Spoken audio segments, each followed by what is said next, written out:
हाय, तर hair wash केल्यानंतर तुम्ही पण ह्या अजिबात 3 चुका करू नका. कोणत्या तर सगळ्यात आधी मी सांगते मी सकाळी काय केलं ते.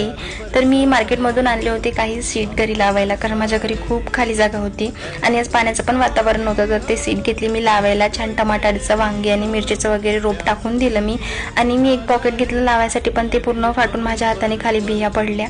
पण काही बिया भेटल्या तर त्या लावून दिल्या. आणि छान असे मोगऱ्याचे वगैरे माझ्या घरी फुलं लागले होते. प्रत्येक झाडाला फुल लागलं होतं, कारण माझ्या घरी भरपूर फुलांची झाडं होते. काही तर व्हिडिओमध्ये दाखवण्यात नाही आले, पण छान असे प्रत्येक झाडाला फुलं लागले. तर आज मी हेअर वॉश केले, कारण रोज पाणी पडत आहे. आज थोडी हलकी ऊन निघाली, त्यामुळे हेअर वॉश करून घ्या म्हटलं. तर तुम्ही हेअर वॉश केल्यानंतर ह्या 3 चुका करू नका. पहिली म्हणजे केस ओले असताना झटकू नका, आणि दुसरी म्हणजे ओले केस असताना आंबाळा बांधू नका, तिसरी म्हणजे ओले केस असताना विंचरू नका.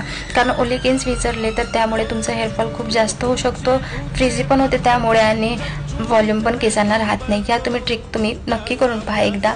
आणि कसा झाला व्हिडिओ तर मला कमेंटमध्ये नक्की सांगा. तर भेटूया पुढच्या अशा छान अशा व्हिडिओमध्ये. Okay, bye bye.